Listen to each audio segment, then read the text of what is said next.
Did you ever hear about the drug called Requip?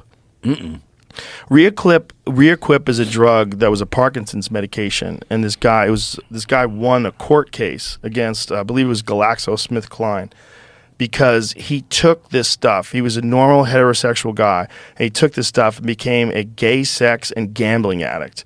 He was having all these crazy. I think it's called a dopamine agonist. I think that's what the changed like his brain chemistry. It did something to him where he could not stop gambling and sucking cock. And he was picking up guys off of Craigslist, and he was having like impromptu meetings, and he got raped by 2 different guys. It sounds like a great excuse to try something else out. That's what I'm saying.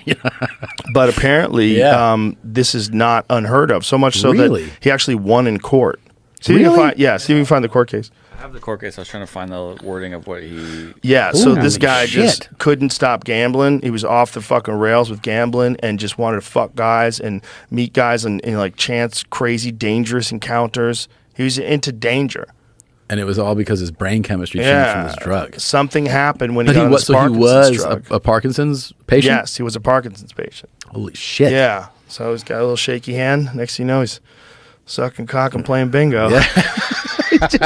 he just fucking fell all in. Jesus Christ. All in, man. It feels like a... Loving husband who claimed Parkinson's drug turned him into a gay sex addict wins $160,000 compensation in French court. But he's French. Yeah, you never know. He said turned him into a gambler and sex addict who sold his children's toys for cash. His wife, who stood by him throughout, was with him as he wept with relief in court after the ruling. Imagine if a fucking drug does that too. A Parkinson sufferer has won a 6-figure payout against a drug giant after his medication turned him into a gay sex and gambling addict. By the way, not a lot of money. 160 grand to get fucked take by 100 loads. Yeah. How many did he get? Within 2 years of taking the drug Requip, he was so addicted to both his vices, he sold his children's toys to raise money and advertised himself on the internet for sex. He's now been given $160,000 in damages after a court in, how do you say that? Rennes, France. Rennes, France upheld his claims. Wild. What is it? Is that him? I think that's him right there. Yeah, that's the guy. Look at, oh my God, what a look of regret. Yeah, look at that guy's face. He's like, Jesus Christ, cum tastes bad. What the fuck did you make me do? Poor Jesus guy. Jesus. Oh, man. Woo. Okay, what does it say about the drug itself? Oh, they increased the damages. Yeah. 200. Okay, hold on a second. The court increased the level of damage to €197,468.83 after finding out there was serious, precise, and corroborated evidence to blame his transformation on Requip. Wow. Yeah. It's been a 7-year battle with our limited means. 7 recognition years? of the fact that GSK lied to us and shattered our lives. What does it say about the drug? Scroll down. Does it say anything about the drug, or how the drug does that? I would want to know how it does that. What is that stuff? Well, it looks like he said... Oh, my God. It says, in total, he gambled away a total of 82,000 euros. Fuck. So he still only made 80 grand. Mostly placing internet bets on horse races and engaged in frantic search for gay sex. Frantic. He began exhibiting himself on the internet websites and arranging encounters, one of which results in him being raped. I thought he was raped twice. Jesus. Once. He said his family had not understood what was going on at first, but his behavior turned to normal when he stumbled upon a website that made the link between Requip and addictions in 2005, and he stopped taking the drug. He said, "My life was hell. It still is, because you cannot forget a catastrophe like that." Look at his face. You can't fake that. No. It also feels like if you're gay curious, you can blame it on Requip if you can get your hands on some. It said the court had heard warnings that Requip's side effects had been made public in 2006. Mr. Jambert said the GSK should have informed patients earlier.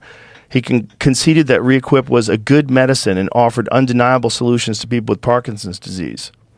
Okay, during the trial, GlaxoSmithKline said it had serious doubts that Mr. Jambert had developed his addictions after taking the drug. Well, I would have serious doubts too if I fought something in court for 7 years. But I mean, for the court to agree? Is this another one? So that article was from 2012, I guess, when it happened. This is like a more update from 2015. But this is Pfizer. This is them. Pfizer settles lawsuits. Do they own GlaxoSmithKline now? I don't know. This could be a similar drug or something different. That's why I was kind of... I didn't click this one first. I just okay. there. it says Pfizer settles lawsuits tying sex and gambling addictions to dopamine meds. Class action litigation brought by patients who claimed drug maker did not adequately warn them of the side effects of drugs they were taking to treat their Parkinson's disease or restless leg syndrome. While this kind of litigation is routine, the side effects were not. Instead, patients were said the drugs created addictions they didn't previously have. Patients said, rather, the drugs created addictions they didn't previously have, causing them to gamble away their life savings or become obsessed with shopping or sex. Holy shit. So it's definitely triggering something. Yeah. The confidential settlement with 172 patients said to be for millions of dollars was approved by a judge in federal court in Australia. The Financial Review reports, although payments were delayed until they were assessed by an independent review. Pfizer had agreed to the settlement late last year, ahead of the trial of cases brought by people who took Pfizer's Cabasar and Dostinex between 1996 and 2010. Treat tremors associated with Parkinson's disease or RLS. That makes sense if you've got a dopamine agonist. The drugs work by providing dopamine agonists that imitate the effects of dopamine in the brain, something Parkinson's patients lack. Wow. A study published last year in JAMA Internal Medicine found that the psychiatric side effects of uncontrollable urges were not as rare as first believed. It found they occurred in at least 10% of patients, but said they probably were underreported because patients were ashamed to talk about what they had done. That makes sense. Yeah. That makes sense. So terrifying. Okay, yeah.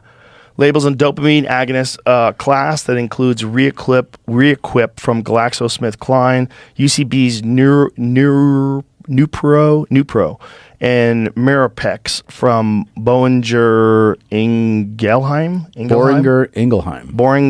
Ingelheim. The German company was sued by a New York man some years back who said that taking the drug had turned him into a pathological gambler who ruined him as he gambled away $3 million. Fuck. Wow. I'd never heard about that. That's like gambling addicts are wild to be around, man. You saw Uncut Gems, right? Yeah. Adam Sandler movie? Yeah, he was great in that. Great movie though. But what a great movie to like show what those people are like. Yeah. If you've ever been around one of those people. I've talked to a couple and they they just talk about the impossible to quit drug. Mm-hmm. It's just, I know one that's like, it is substantial. Sports? I know a sports guy and I know a blackjack guy. Oh, yeah. How bad? Unbelievable. Does he have money? Not anymore. Oh, boy. Millions. Millions.